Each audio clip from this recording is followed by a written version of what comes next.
우리는 해마다 돌아오는 제삿날을 그냥 가문의 의무조상의 명령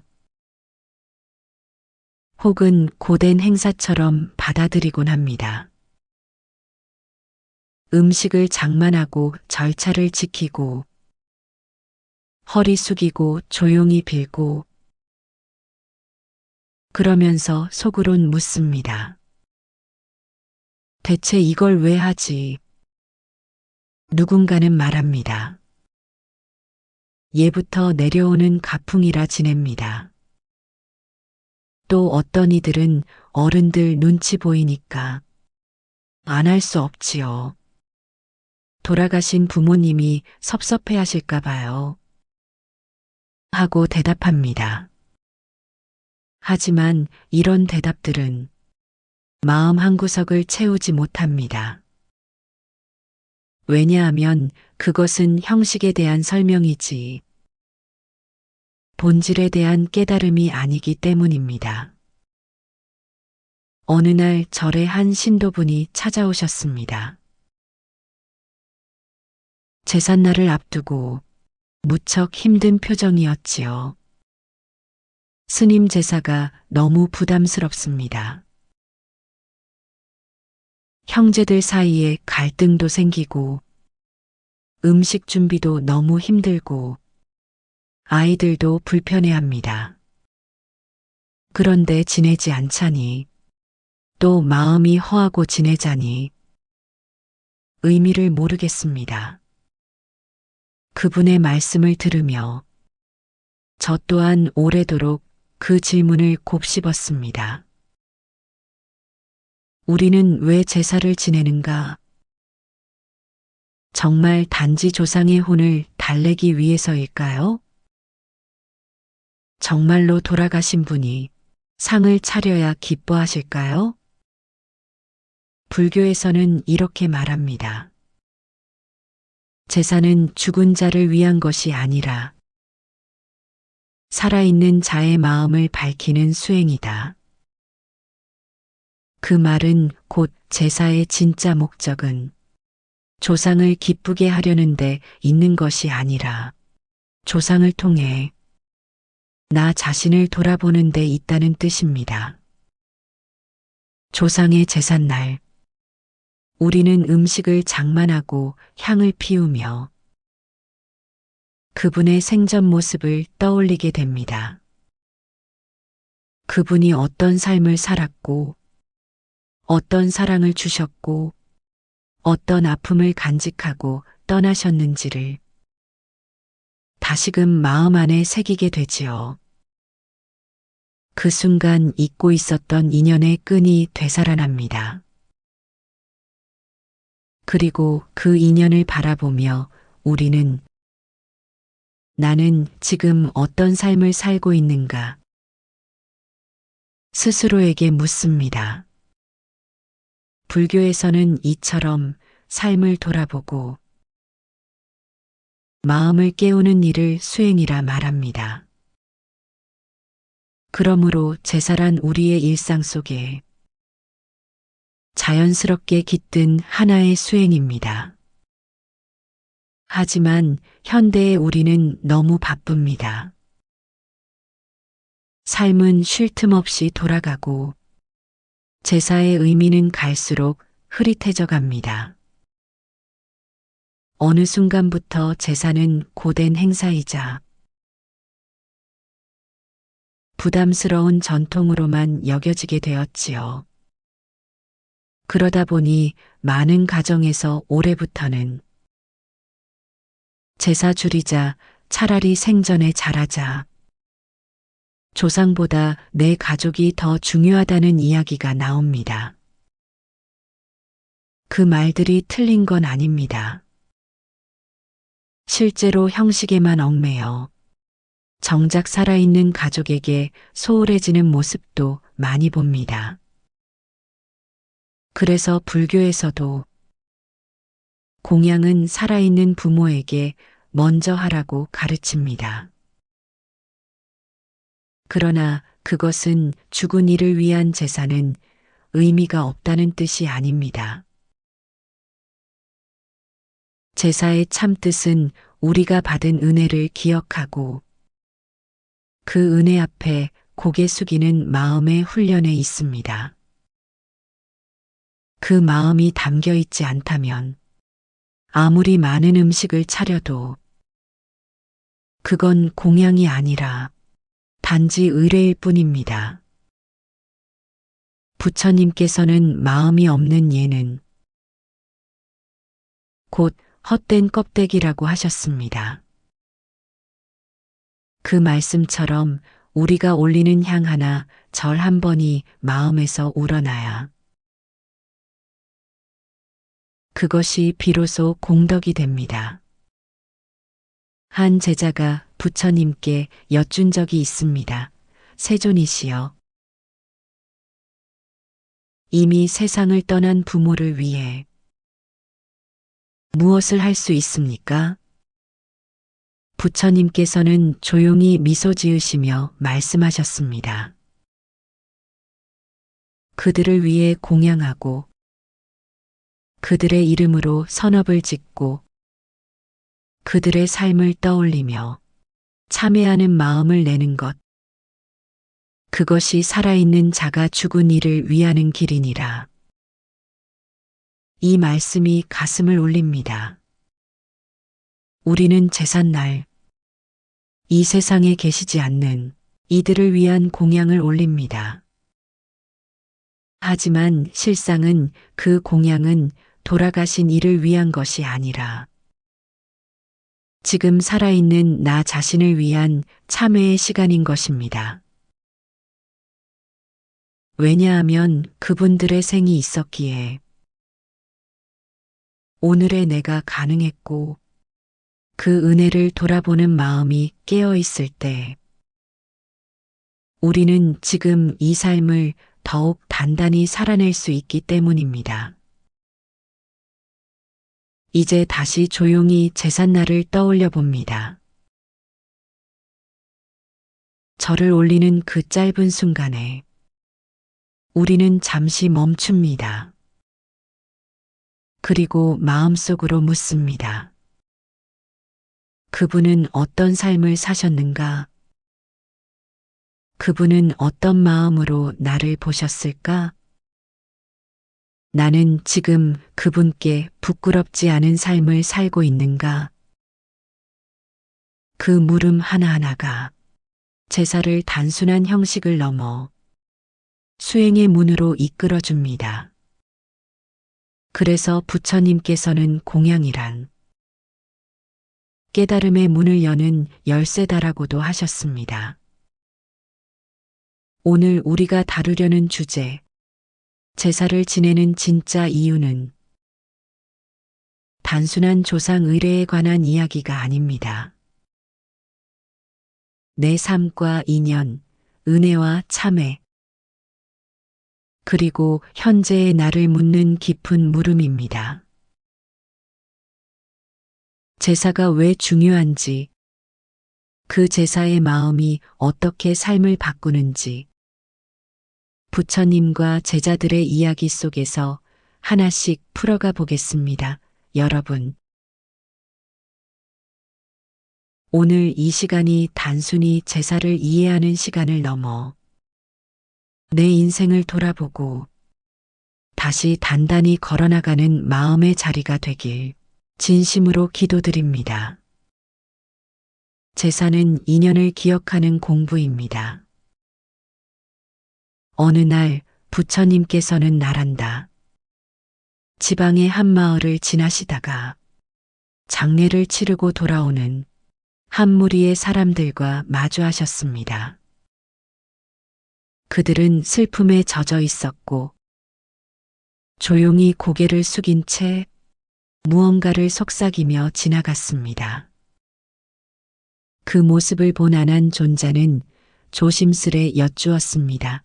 세존이시여,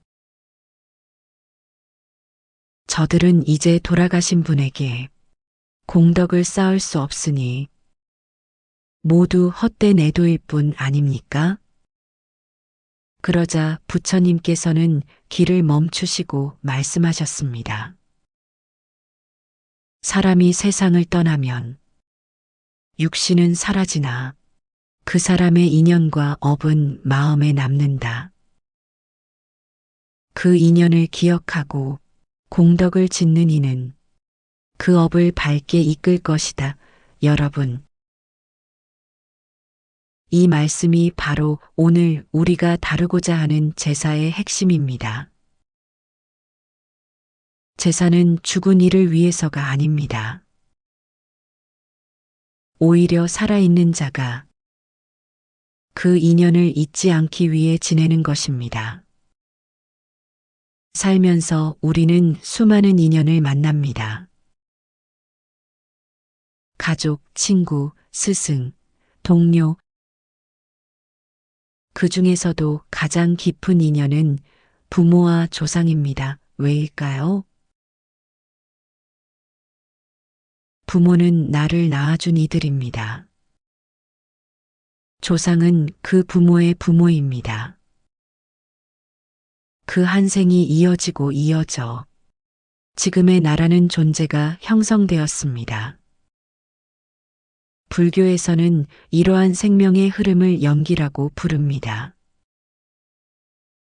모든 존재는 어떤 원인과 조건에 의해 태어났고 그 인연이 사라지지 않는 한 끊임없이 이어진다는 가르침입니다. 그렇다면 제사란 무엇일까요? 그 연기를 다시 한번 되새기며 나라는 존재가 결코 나 혼자 이루어진 것이 아님을 자각하는 시간입니다. 예전에 한 장례식장에 간 적이 있습니다. 고인을 보낸 가족들이 모두 울고 있었지요. 그중 손자가 한쪽 구석에서 조용히 앉아 울고 있었는데 그 손자가 혼잣말처럼 중얼거렸습니다. 할아버지, 저 이제 잘 살게요. 늘 고마웠어요. 근데 그 말을 생전에 왜 못했을까요? 그 말이 가슴에 깊이 박혔습니다.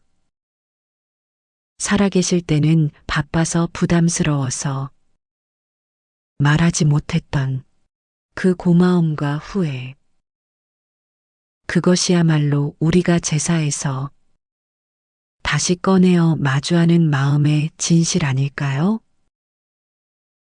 제사는 그 말 못한 고맙습니다를 뒤늦게라도 전하려는 자리입니다. 그리고 그 마음은 결코 늦지 않습니다.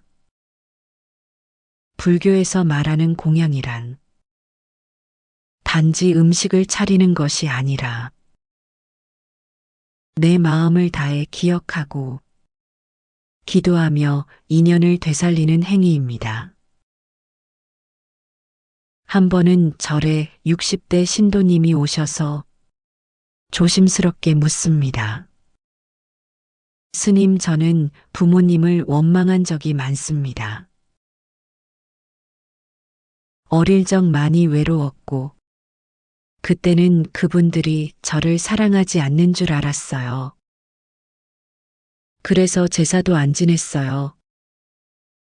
그런데 요즘 들어 자꾸 생각이 납니다. 그 마음을 어떻게 해야 할지 모르겠어요. 저는 말했습니다. 그 마음이 떠오를 때 제사를 지내 보십시오. 그분들의 잘못보다 그분이 왜 그렇게 살 수밖에 없었는지를 조금씩 이해해 보려는 마음으로 밥 한 그릇 올려 보십시오. 그 마음에서부터 화해가 시작됩니다. 그 신도님은 그해부터 작은 접시에 밥 한 공기와 나물 몇 가지를 차려놓고 두 손 모아 절을 하기 시작했습니다. 그리고 몇 달 후 조용히 말씀하셨습니다. 스님, 이젠 부모님이 자꾸 웃고 계시는 게 보여요. 이렇듯 제사는 관계의 매듭을 다시 묶는 시간입니다. 미처 표현하지 못한 감정, 못다한 말, 남아있던 상처들을 이 한 번의 절, 이 한 번의 공양으로 조금씩 치유해 나가는 것입니다. 불교는 지나간 인연도 공덕이 된다고 말합니다. 왜냐하면 기억 속에서 인연은 되살아나고 그 기억이 자비로움으로 이어질 때 우리는 더욱 따뜻한 사람으로 거듭나기 때문입니다. 또 하나 중요한 것이 있습니다. 바로 조상을 통해 배움을 얻는 것입니다. 예전에 돌아가신 할아버지를 무척 존경하던 신도가 있었습니다. 그분은 제삿날마다 그분의 삶을 다시 떠올리며 이렇게 말했습니다. 할아버지는 엄격하셨지만 거짓을 미워하셨고 가난했지만 늘 정직하게 사셨습니다. 그분처럼은 못 살아도 그 뜻은 잊지 않으려 제사를 지냅니다. 이처럼 조상을 떠올리며 그들의 삶에서 무엇을 배울 것인지 묻는 자세. 바로 이것이 제사의 또 다른 공부입니다. 불교에서 말하는 참회와 배움은 늘 함께 갑니다. 제사란 그 둘을 함께 실천하는 자리이지요. 우리는 종종 묻습니다. 이 시대에 이 바쁜 세상에서 굳이 제사를 지낼 필요가 있을까? 그럴 때 저는 이렇게 대답드립니다. 제사는 의무가 아니라 기억입니다. 그리고 그 기억은 나를 지켜주는 등불입니다. 누구에게나 고단한 날이 있습니다. 삶이 외롭고 길이 보이지 않을 때 우리는 돌아가신 조상들을 떠올립니다. 그분들이 남긴 한마디 한 장면이 문득 나를 붙잡아 주기도 하지요. 그렇기에 제사는 산자가 죽은 자를 돕는 것이 아니라 죽은 이를 기억함으로써 산자가 스스로를 돕는 시간이라 할 수 있습니다. 부처님께서 말씀하셨습니다. 삶은 기억을 통해 연결되고 그 기억은 자비를 낳으며 자비는 깨달음으로 이어진다. 제사는 곧 기억, 자비, 깨달음을 잇는 하나의 조용한 다리인 것입니다. 여러분, 제사를 지낸다는 것은 단지 조상에게 절을 하는 것이 아니라 내가 어디서 왔는지를 기억하는 일입니다. 그 기억이야말로 오늘을 단단히 딛고 살아가게 하는 뿌리입니다. 제사는 음식이 아니라 마음을 올리는 시간입니다. 우리는 흔히 제사를 지내면서 이런 생각을 합니다. 올해는 음식이 좀 부실한 것 같아. 생선이 빠졌네. 과일이 너무 적어. 예전엔 이 정도로는 상 못 올렸지. 그러면서 자신도 모르게 마음에 부담이 생기고 제사는 점점 차리는 일이 되어갑니다. 하지만 여러분, 불교에서 말하는 공양이란 물질이 아니라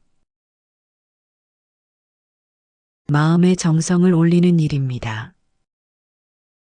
부처님께서 살아계실 때 어느 한 가난한 노파가 있었습니다. 그녀는 하루하루를 겨우 살아가는 삶이었지요. 어느 날 부처님께 공양을 올리고 싶은 마음이 일어났습니다. 하지만 그녀가 가진 것은 거친 쌀 한 줌과 소금, 몇 알뿐. 그녀는 떨리는 손으로 쌀을 씻고 정성껏 작은 축을 지어 아침 일찍 사바티 성의 제타 숲을 찾아갑니다. 그녀가 부처님께 올린 축은 아무런 장식도 없고 향기롭지도 않았습니다. 그러나 부처님은 그 축을 두 손으로 받아드시고 말씀하셨습니다. 세상에는 향기로운 공양이 많지만 진심이 담긴 한 그릇의 축은 천만의 향을 능가하느니라. 여러분 제사상에 무엇이 올라가느냐? 보다 중요한 것은 그 상을 차리는 우리의 마음이 어떠한가입니다. 요즘은 간소화되는 제사가 많아졌습니다. 반찬 몇 가지, 과일 두세 개, 술 한 잔. 그것조차 마트에서 사와 올려놓기도 합니다. 그러면 마음 한편에서 스스로를 자책합니다. 이래도 되나? 조상님이 노하시는 건 아닐까? 하지만 부처님께서는 오히려 이렇게 말씀하셨습니다. 탐욕으로 차린 음식은 허상이고 자비로 찬 음식은 법이 된다. 즉 정성을 잃고 체면과 허례로 올린 공양은 아무런 공덕이 없고 설령 작고 부족해도 마음에서 우러난 공양은 그 자체가 수행이 된다는 뜻입니다. 이런 일도 있었습니다. 한 신도님이 있었습니다. 남편이 젊은 나이에 세상을 떠났고 아이 둘을 키우며 꿋꿋하게 살아오신 분이었지요. 남편 제삿날이면 어김없이 정갈하게 밥상을 차리고 조용히 절을 하며 기도하셨습니다.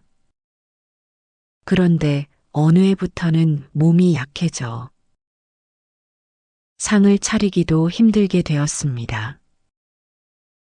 그래서 직접 요리를 하지 못하고 시장 반찬으로 소박하게 제사를 지내셨지요.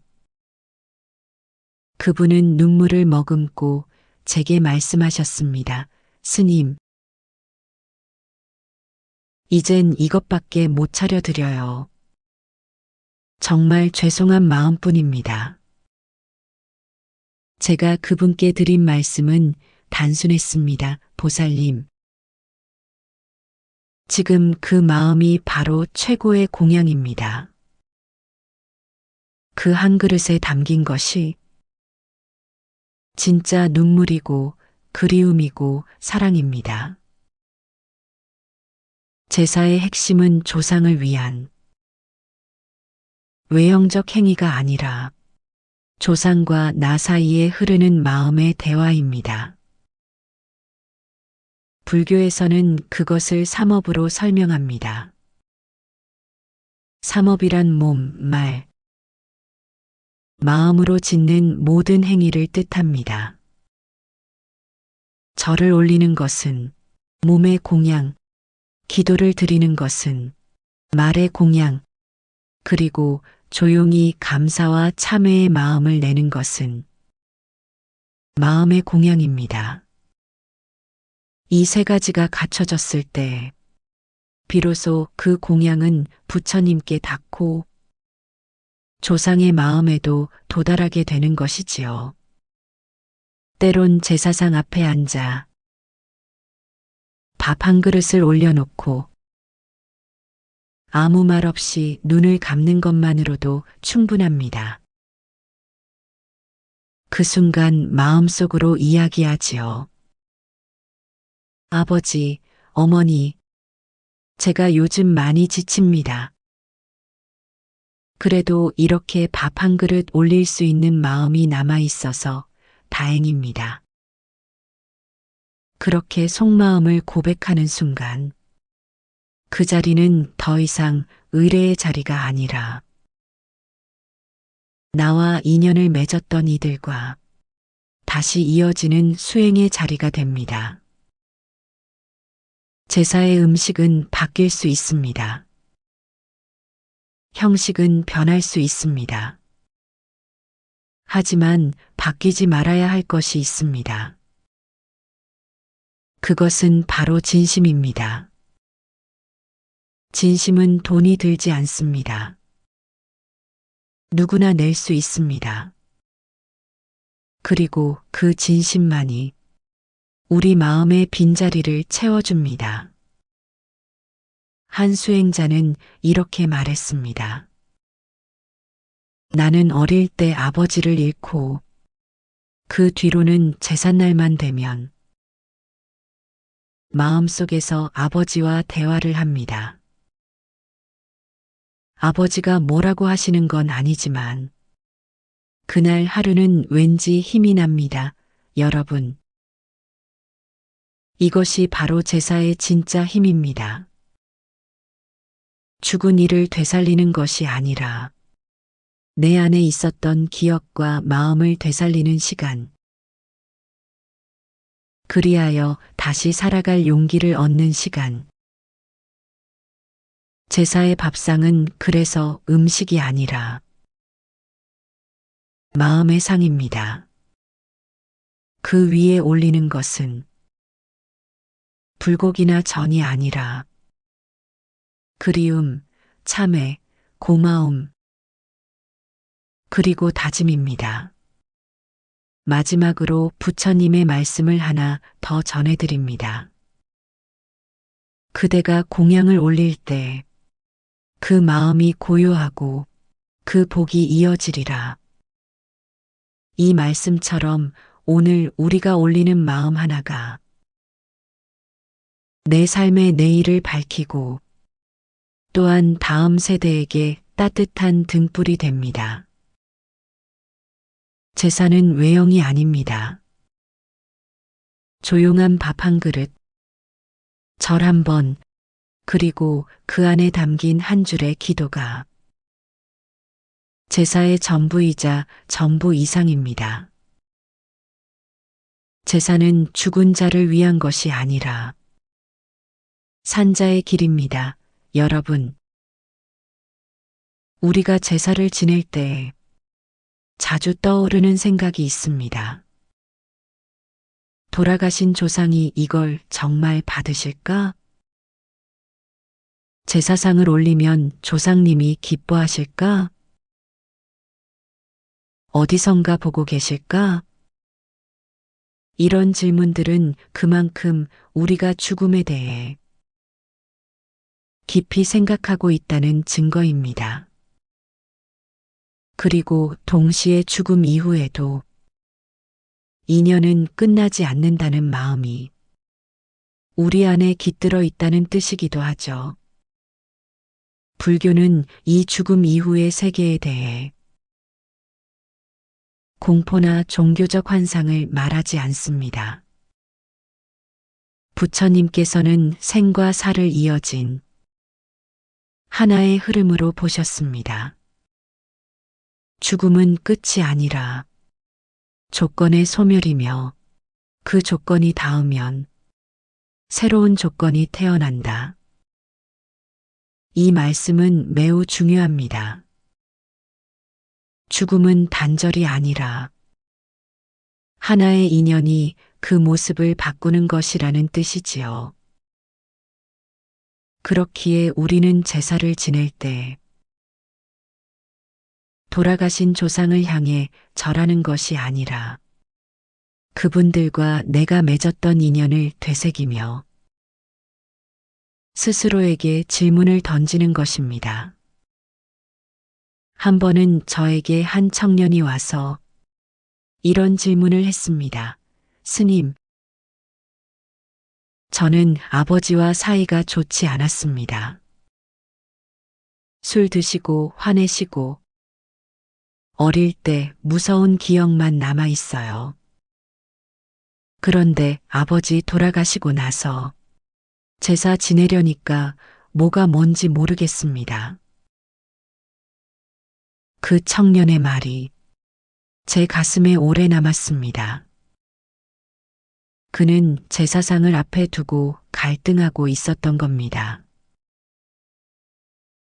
화해하지 못한 기억과 공경해야 한다는 의무 사이에서요. 저는 그에게 이렇게 말했습니다. 제사는 조상님을 기쁘게 하려는 게 아닙니다. 그분과의 인연을 통해 당신이 지금의 나를 이해하려는 시간입니다. 그 고통스러웠던 기억 속에서도 배움은 남아있을 수 있습니다. 그리고 그것을 마주하는 것이 바로 산자의 길입니다. 불교는 이렇게 가르칩니다. 조상의 행은 자손에게 그림자를 드리우고 자손의 행은 조상의 마음을 밝히리라. 이 말은 매우 깊은 뜻을 담고 있습니다. 조상의 삶은 자손에게 영향을 미치고 자손의 삶 또한 조상의 업을 맑게 할 수 있다는 뜻이죠. 그래서 부처님께서는 돌아가신 분을 위해 기도하고 공덕을 쌓는 것을 단순한 위로가 아니라 진짜 공덕의 실천으로 보셨습니다. 왜냐하면 내가 지금 바르게 사는 그 모습이 조상님께 드리는 최고의 공양이기 때문입니다. 예전 어떤 신도님이 계셨습니다. 아버지께서 도박으로 집안을 망치셨고 어머니 혼자 힘들게 자녀들을 키우셨지요. 그래서 그 신도님은 아버지 제사를 절대 지내지 않겠다고 마음먹고 수년간 외면하며 살아오셨습니다. 그러던 어느 날 어머니가 돌아가시고 난 뒤 삶이 한순간에 텅 빈 느낌이 들었다고 합니다. 그때 문득 어릴 적 아버지가 해준 몇 안 되는 따뜻한 기억이 떠올랐답니다. 비 오는 날 우산 없이 자신을 안고 달려주던 모습, 쓰러진 자전거를 대신 고쳐주던 투박한 손, 그 기억들이 차례로 떠오르며 가슴속 묵은 응어리가 조금씩 풀려갔지요. 그리고 그의 처음으로 소박한 상을 차리고 아버지께 절을 올렸다고 했습니다. 그 절은 조상에게 바치는 것이 아니라 자신 안의 상처와 화해하기 위한 절이었습니다. 그 신도님은 제게 이렇게 말씀하셨습니다. 스님, 처음으로 그분을 이해하려 했던 것 같아요. 미움도 남았지만 그 안에 남아있던 애틋함이 조용히 흘러나오더라고요. 제사의 본질은 여기 있습니다. 죽은 자를 위한 위로가 아니라 산자가 스스로를 치유하고 자기 삶을 바르게 걷기 위한 성찰의 시간입니다. 불교에서 말하는 위인은 자신의 말과 행동을 단정히 하여 늘 경건한 마음으로 살아가는 태도를 말합니다. 제사는 바로 이 위를 연습하는 소중한 기회입니다. 우리는 상 앞에 앉아 죽은 이를 생각하며 묻습니다. 나는 지금 그분이 바랐던 삶을 살고 있는가? 그분의 고통을 내가 반복하고 있는 건 아닌가? 그분이 놓쳤던 사랑을 나는 내 아이에게 잘 전하고 있는가? 이 질문은 조상에게 묻는 것이 아니라 나 자신에게 던지는 질문입니다. 제사는 죽은 자의 의식이 아니라 산자가 다시 바르게 살아가기 위한 길이라는 이유입니다. 여러분, 삶은 늘 앞만 보고 달리게 만듭니다. 그러나 진짜 지혜로운 사람은 가끔 멈춰서서 내가 어디서 왔는가를 되묻습니다. 그 질문을 가능하게 해주는 날이 바로 제삿날입니다. 우리가 그날 잠시 멈춰 고개 숙이는 이유는 조상님이 우리를 평가하시기 때문이 아니라 그분들이 남긴 삶의 발자국을 따라 내 삶을 다시 성찰해 보려는 마음 때문입니다. 그래서 제사는 마음을 가다듬는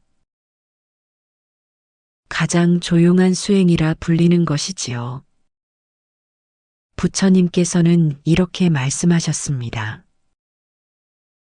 참된 수행자는 산자를 밝히기 위해 죽은 자를 기억하고 죽은 자를 밝히기 위해 산자의 삶을 바르게 한다.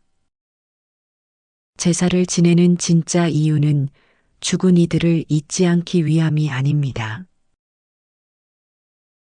그들을 통해 오늘의 나를 바로 세우기 위함입니다.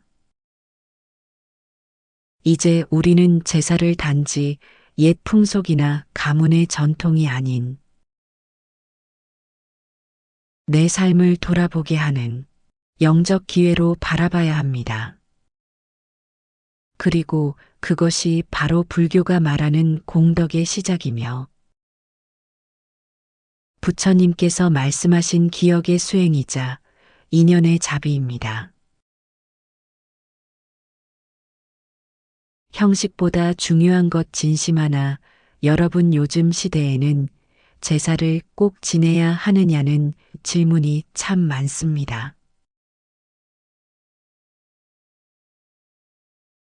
이제는 시대가 바뀌었잖아요. 조상도 이해하실 거예요. 바쁘고 힘든데 꼭 제사를 형식대로 해야 하나요? 가족들도 다 싫어하는데 그냥 밥 한 끼 먹는 걸로 충분하지 않나요? 이 질문들 속에는 현대인의 바쁨, 복잡한 가족관계, 그리고 무엇보다 의뢰의 피로감이 담겨 있습니다. 그런데 말입니다. 정말 중요한 질문은 이겁니다. 제사의 본질은 어디에 있는가? 우리는 자칫 형식을 지키는 데에만 집중하다 보면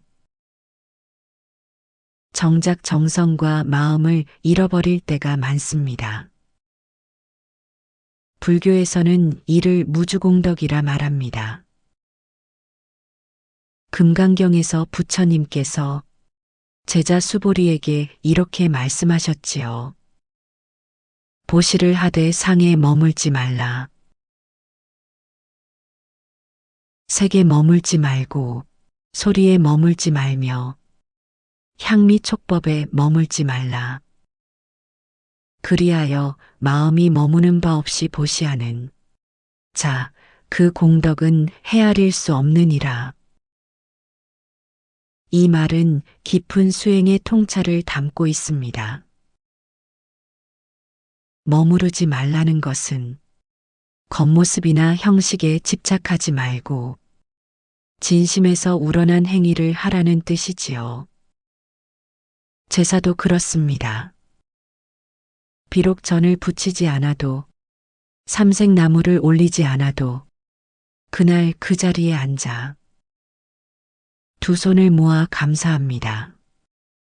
한마디 진심으로 전한다면 그 제사는 이미 완성된 것입니다. 예전에 한 신도님이 저에게 와서 이런 말씀을 하셨습니다. 스님, 저희 가족은 제사를 안 지냅니다. 그냥 조용히 모여서 돌아가신 분을 이야기하고 어릴 적 추억을 꺼내며 밥 한 끼 나눕니다. 그게 저는 더 의미 있는 것 같아요. 저는 웃으며 고개를 끄덕였습니다. 그게 바로 마음이 머무는 바 없는 공덕입니다. 겉은 다를 수 있지만 그 중심에 진심이 있다면 그것은 수행이고 공양입니다. 또 어떤 분은 형식은 온전하게 지키시되 마음은 이미 식어 있었습니다. 매년 하니까 그냥 하죠. 뭐 이젠 귀찮은데. 그만두자니 눈치 보여요. 우리 집안은 이걸로 형제간 갈등도 많아요.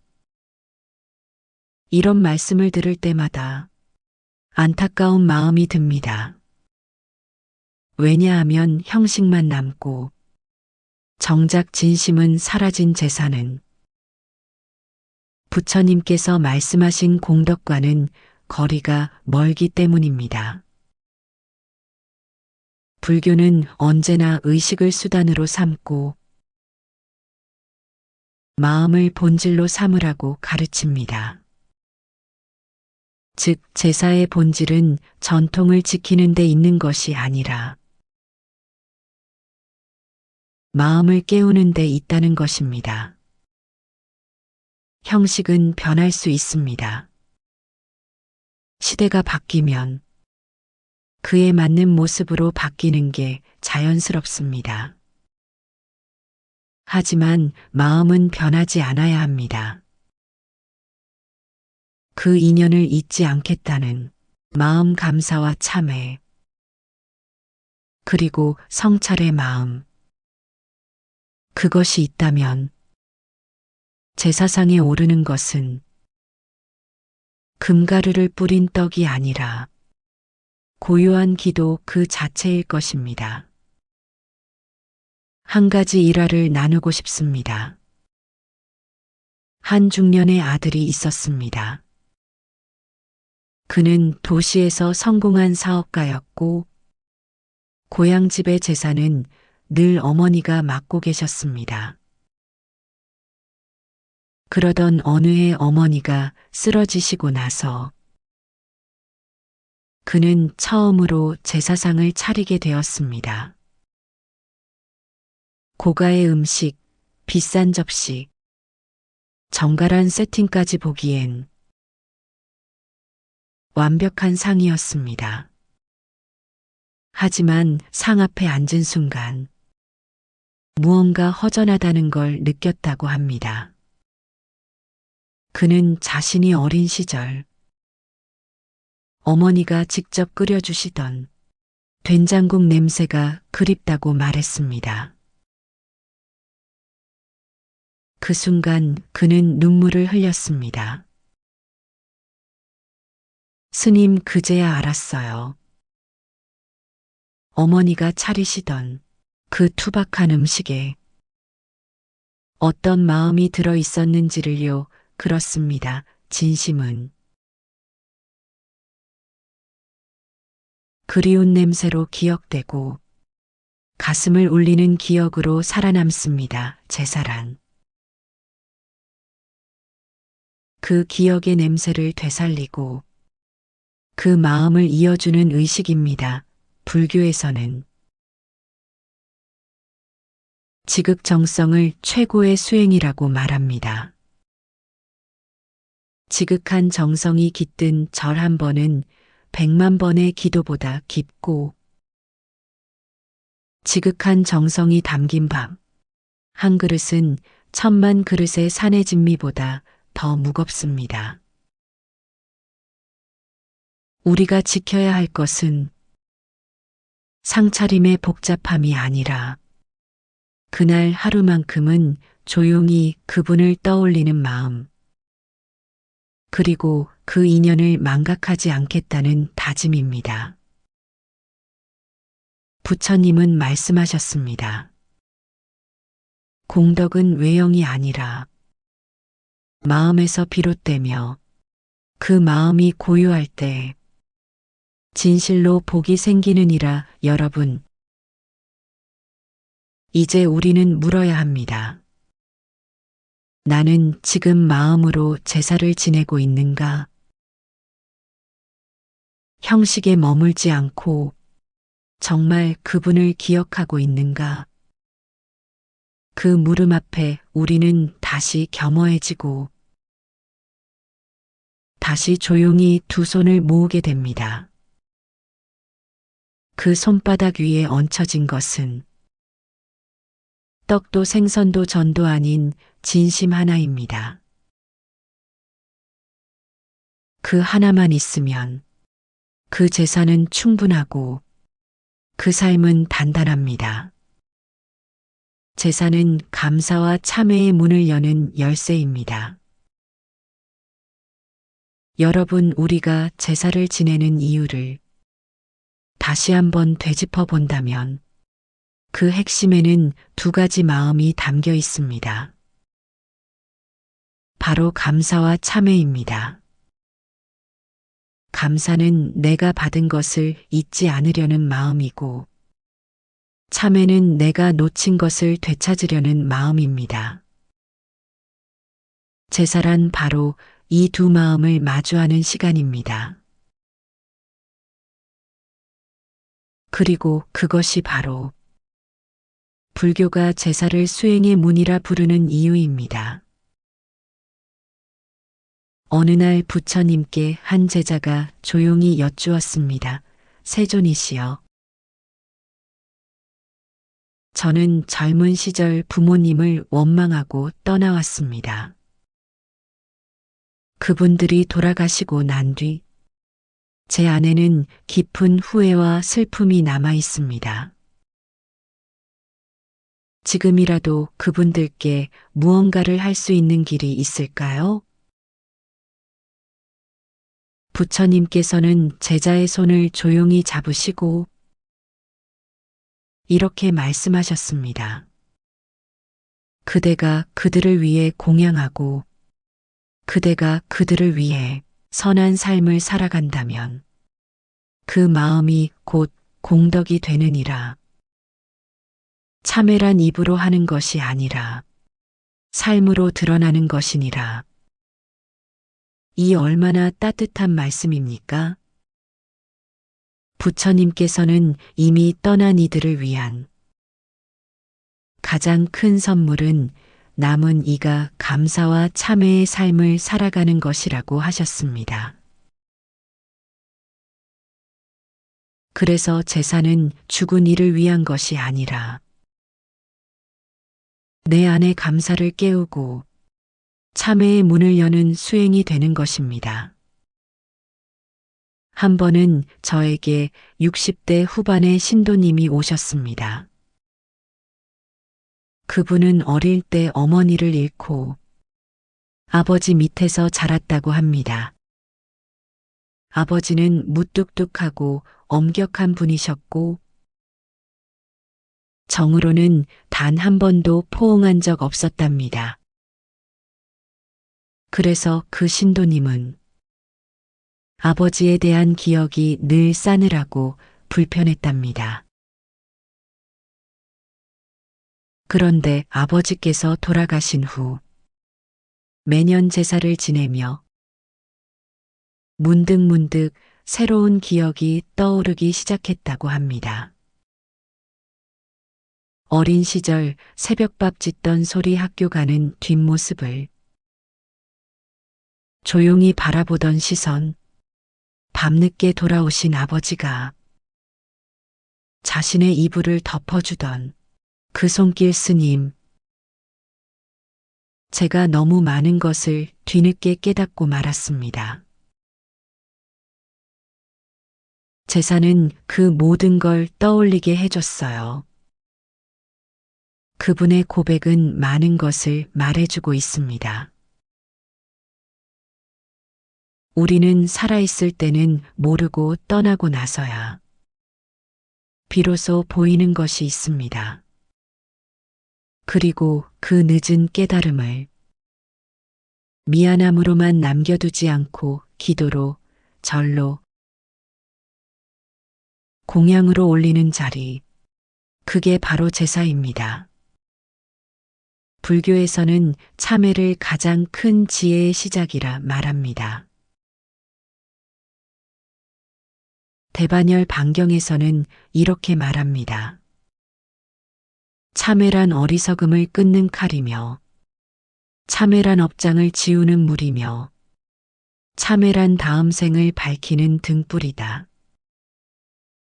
우리가 제사상 앞에서 고개를 숙이고 절을 하는 것은 단지 조상님께 인사드리는 것이 아니라 내가 아직 덜 표현했던 감사와 내가 그동안 외면했던 후회의 마음을 조용히 마주하는 것입니다. 그래서 어떤 분들은 제사를 지내다 자기도 모르게 눈물을 흘립니다. 어릴 적 부른 엄마의 이름, 가슴속에 묻은 아버지의 말 한마디, 한 번도 표현하지 못했던 그리움과 사무침이 제사의 촛불 앞에서 비로소 풀려나기 때문입니다. 이처럼 제사는 감사의 문을 열고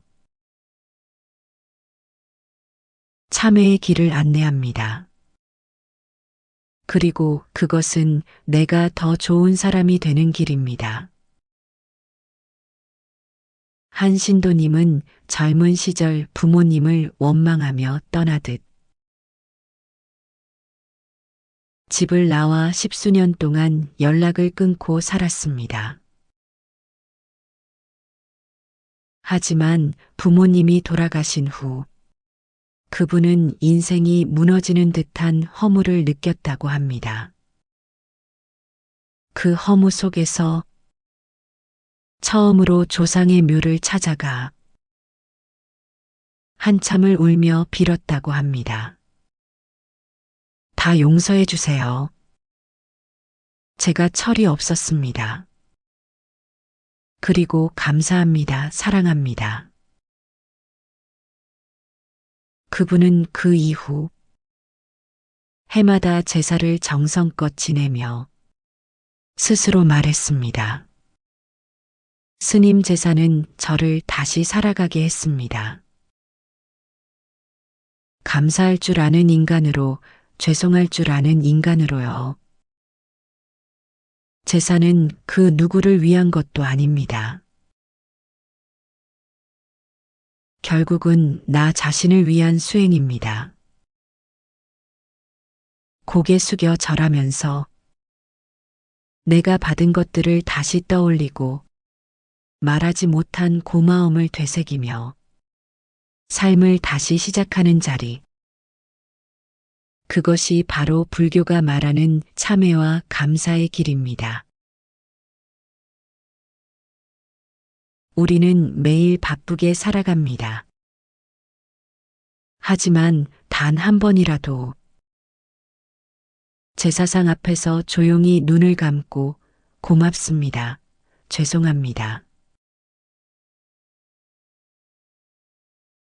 이 두 마디를 진심으로 전할 수 있다면 그 사람은 이미 삶을 깊이 있게 살아가고 있는 것입니다. 부처님께서는 이렇게 말씀하셨습니다. 감사할 줄 아는 이는 복되고 참회할 줄 아는 이는 해탈의 문에 가까우니라. 제사는 그 문을 열게 해주는 아주 조용하고도 깊은 의식입니다. 그 안에서 우리는 나를 단단히 다잡고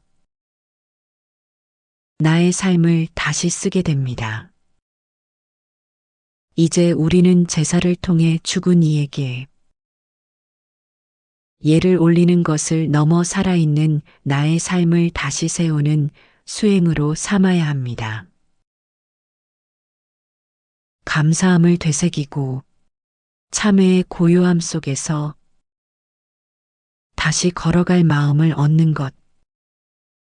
그것이 제사의 진짜 공덕입니다. 제사는 마음을 이어주는 다리입니다. 여러분, 우리는 지금까지 제사의 의미를 참 많이 돌아보았습니다. 그저 조상의 혼을 달래기 위한 것이 아니라 내가 받은 은혜를 기억하고 내 삶을 반성하며 나와 나의 뿌리를 이어주는 의식임을 함께 살펴보았습니다. 그리고 무엇보다 제사는 죽은 이를 위한 의례가 아니라 산자가 더 바르게 살아가기 위한 공부이자 기도라는 사실을 되새겼습니다. 이제 마지막으로 그 모든 의미들을 하나로 모아 조용히 마음속에 새겨보고자 합니다. 불교에서는 다리를 중요한 상징으로 봅니다. 한쪽 끝은 과거요. 한쪽 끝은 미래입니다. 그 둘을 이어주는 것이 현재의 나, 즉 지금 이 자리에서 깨어있는 마음입니다.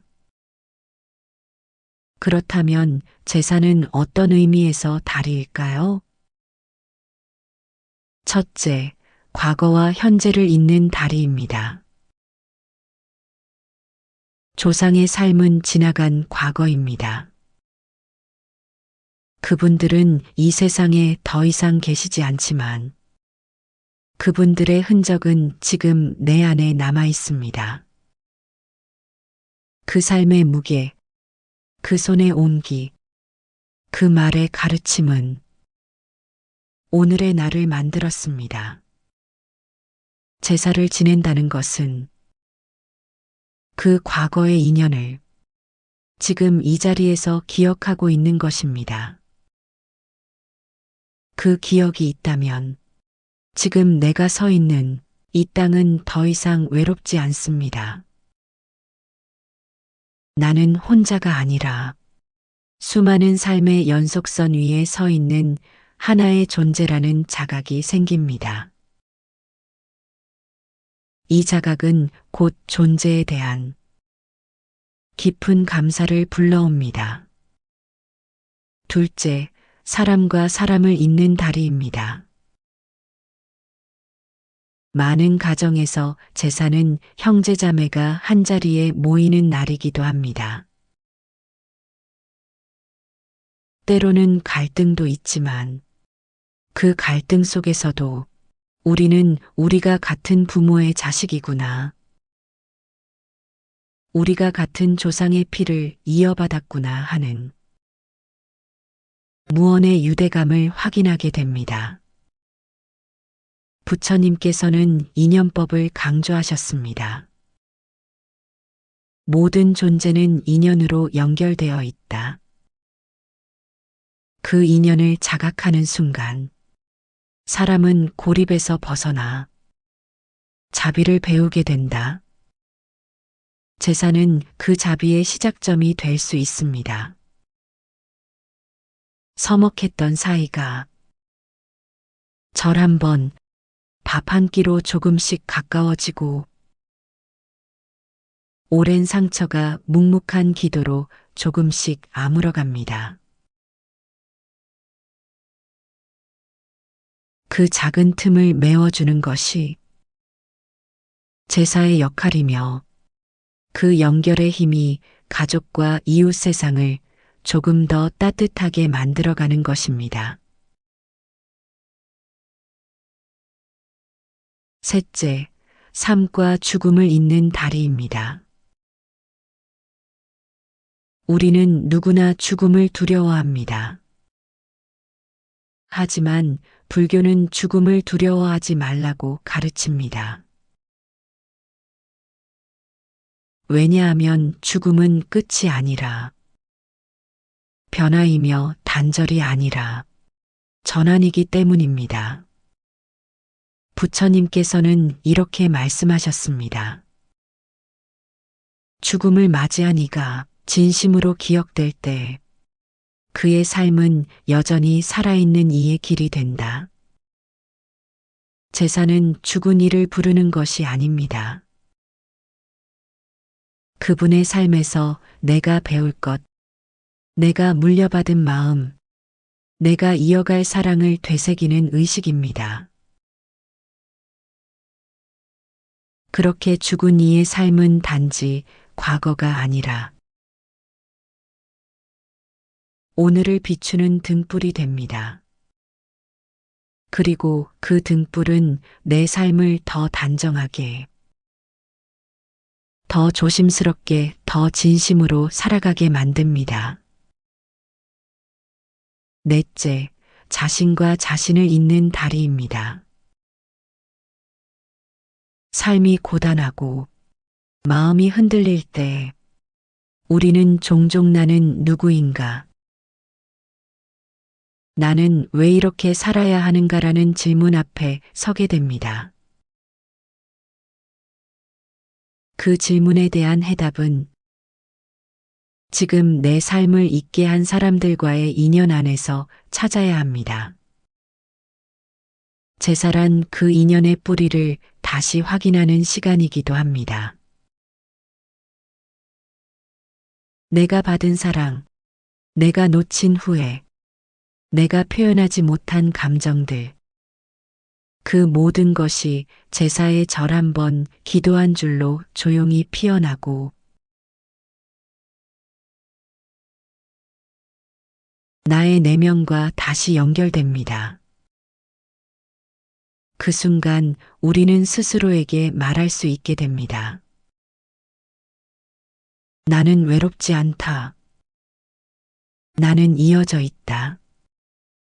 나는 지금 이 삶을 이어받아 또 다른 인연으로 나아가고 있다. 그 마음은 어떤 고통도 이겨낼 수 있는 근원적인 힘이 됩니다. 다섯째, 세대와 세대를 잇는 다리입니다.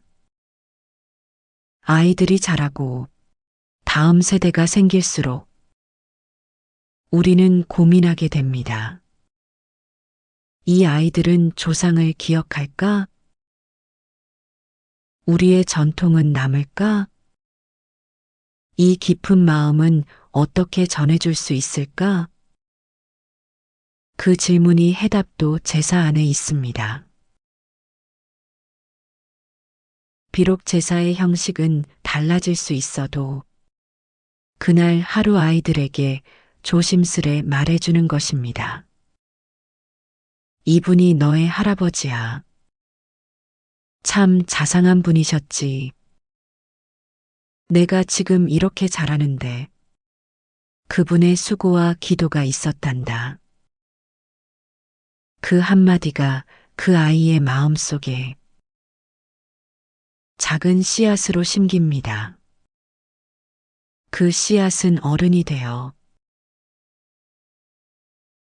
인생의 길을 걸을 때 불현듯 피어나 그를 지켜주는 뿌리가 됩니다. 제사는 그래서 세대와 세대를 잇는 마음의 유산입니다. 여러분, 제사는 특별한 사람이 하는 것이 아닙니다. 돈이 많아야 하는 것도 아니고 완벽한 상차림이 있어야 하는 것도 아닙니다. 그저 그날 하루 잠시 멈추어 마음을 모으는 것,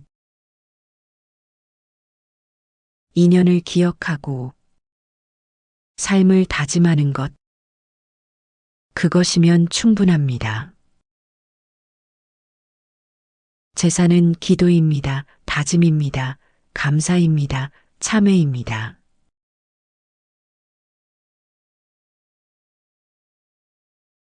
그리고 연결입니다. 그 연결은 삶과 죽음을 넘어 사람과 사람을 넘어 세대와 세대를 넘어 마침내 지혜와 자비로 이어지는 길이 됩니다. 마지막으로 부처님의 말씀을 이 자리에서 다시 새겨봅니다. 삶이란 고요한 등불과 같으니 그 불씨를 잊지 않는 이는 어둠 속에서도 길을 잃지 않으리라. 여러분 제사의 등불은 우리를 지키고 우리의 삶을 밝혀주는 마음의 불씨입니다.